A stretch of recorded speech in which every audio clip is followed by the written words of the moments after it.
Three, two, one. Hey, what's up, guys? I'm here right now, the basement that we're planning to buy, and gonna take some measurements on the whole basement, and I'm gonna make a design, and hopefully, I'm gonna make this place more usable area.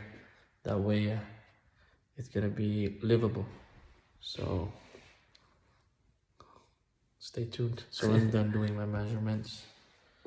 After this, I'm gonna put it in a computer and play around with the design before I'm gonna do my cost estimate on how much the job's gonna cost. So I'm done doing my measurements. First off here, this is an open space right there. There's a window right there. This is a washroom. This is one of the washrooms. So right now, to make this livable, my plan is to this area right here, I'm gonna put two rooms, and over here, because we already have this space, I think that this washer dryer, I'll move it in this area, in this spot right here. And then these walls, this wall, I'm going to knock down this wall,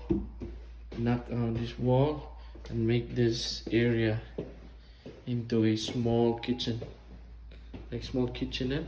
Washer dryer, that's gonna be a small kitchen, and there's gonna be 2 bedrooms. I'm just gonna make some measurements. Buying materials.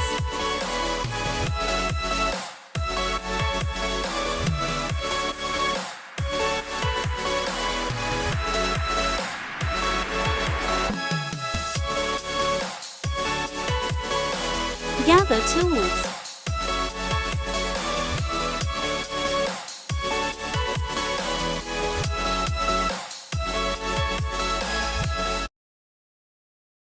Framing. I'm just using my laser level to make my 2x4s plumb. I'm using metal for the top plate, metal tracks, making sure it's 16-inch on center.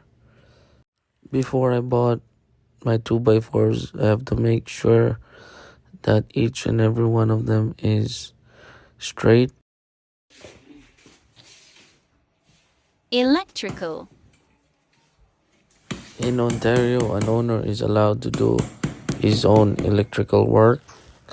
So basically, I'm one of the owners of this property, so I'm allowed to do electrical work on my house. So here, I'm just trying to figure out where the juice is coming from and how to rewire the whole thing. Installing some pot lights, rerouting some lights.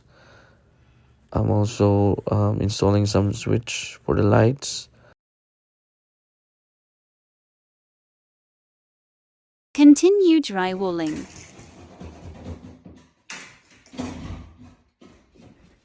So right here, after I'm just gonna install the box for my electrical switch.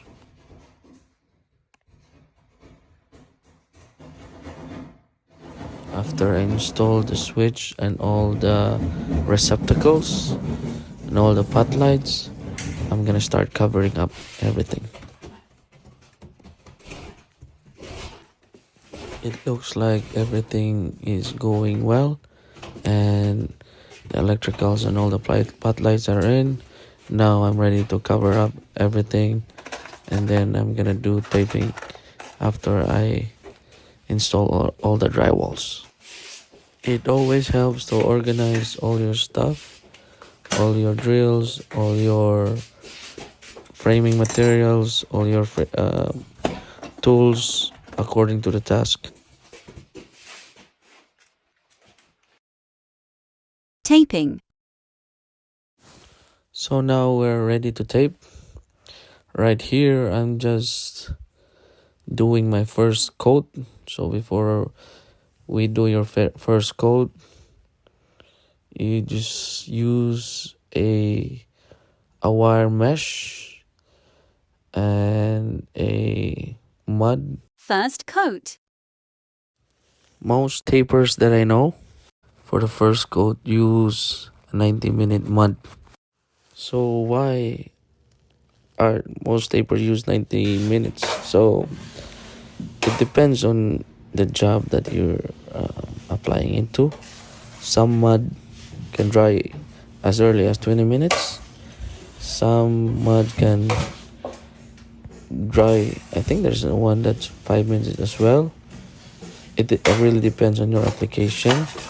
So if it's a big job and you don't want your mud to dry up easily, so you use a 90-minute mud. So this kind of these muds are for just first coat application, because you want it to dry up on the same day, and then after the first coat you can do second coat after like 1 hour, 2 hours. You want it to dry up at the same day, because you can apply the second coat after it dries up.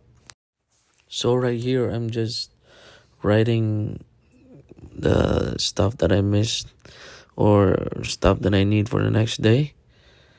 Sometimes when you're doing renovation projects, there's too much stuff going on in your head, and it's better off writing it down and save some of those mental energy on other stuff that is more important. I mean, all of them are important. So like, I'm not the smartest man. I always I know my weaknesses. I'm not really good at remembering stuff. So continuing with my first coat, I'm using 6-inch knife to make the application wider. 4-inch is you're making sure like your application is going wider for the joints, and you make sure it's flat. Right here I'm starting from the top and working my way down. So there's basically 3 strokes, one in the middle, one in the left side or right side. It doesn't matter which side you want to do. So in doing taping, it's kind of an art. For me, taping is more important than painting, because no matter how good you are as a painter, if you're not good at taping, every details or every small scratches or every dent, every bumps is going to show. So this is finished work. This is what the client is seeing. So you're gonna make sure that your taping job is not really perfect, but it's decent, and there's levels to this. You can do your first coat, second coat, third coat, or fourth coat, and it depends really on the purpose of the project. But this project is just for a rental property. Well, I'm doing my best to do a pretty decent job, but Second coat. now we're ready for the second coat. If you can see, I'm using a wider knife. This is a 10-inch knife, and second coat we're just trying to Taping strokes will determine how long you're gonna be doing your sanding. So as far as I know, the second coat you have to make sure it's thin, and you have to feather your edges. Feather your edges. It's quite important. I don't want to go into details on how to tape because there's tons of videos in YouTube that can teach you how to properly tape, and it's just a matter of practice. Now the second coat is finished, and Sanding. now it's time to sand. So I use two techniques when sanding. One is using a wet sponge, the other one is just using a sanding block. Painting. Now we're ready to prime. I'm just priming my walls right now. This is first coat and second coat of priming. Here we did our walls. We painted our walls with my buddy. Doorknob installation. So when you install doorknob, it's as simple as laying out where the holes and drilling your holes. Make sure your holes are laid out accordingly, otherwise the doorknob is not gonna fit. Trust me, it's quite important. I made the mistake before. Painting continued. So guys, we're done painting the interior of the rooms. Now we're working on outside. So everything inside is clean and the doors are installed. I didn't install the casing yet for our doors. I installed the door jambs and the doorknobs. We finished painting the doors with our semi-gloss paint and the door jambs. Doorstop installation. So after we finish painting the walls, as you can see, I'm installing my doorstop. That way, the gaps, you wouldn't see the gaps and the door will close properly. I'm gonna make sure there's a teeny weeny, like 16-inch of a gap towards your door stop at the back at the hinge side.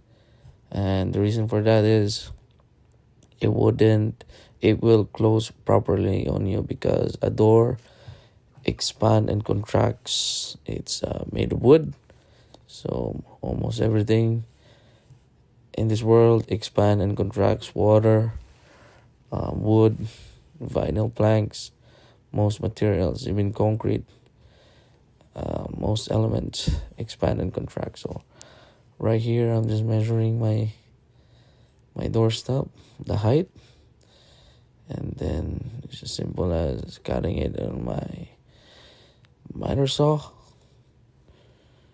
with my buddy Kuya Luther. So I have here my brad nailer. So yeah, the job is almost finished over here. I'm just installing the trims. We finished painting the walls, painting the trims, painting the ceiling. So everything's coming along, and as far as I can see, I'm quite happy with the results. It's all just cleaning up from this point, and I think at this point I miscalculated the materials. I should have bought more baseboards, but it was just an 8-foot baseboard that was missing. It's easy to just go to Home Depot and your nearest supply stores to pick it up.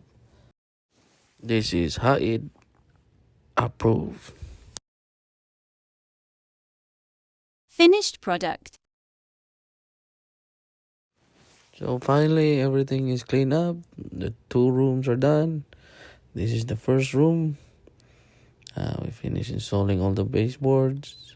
Installing all the lights fixtures, baseboards, and there's a chair for the students, probably going to one of the tenants that's going to rent. So this is the next room. Pretty straightforward, guys. Pretty basic. 4 pot lights, switch. I got a bed, and that's it. All right. See you guys on the next one. Brought to you by High Design Build.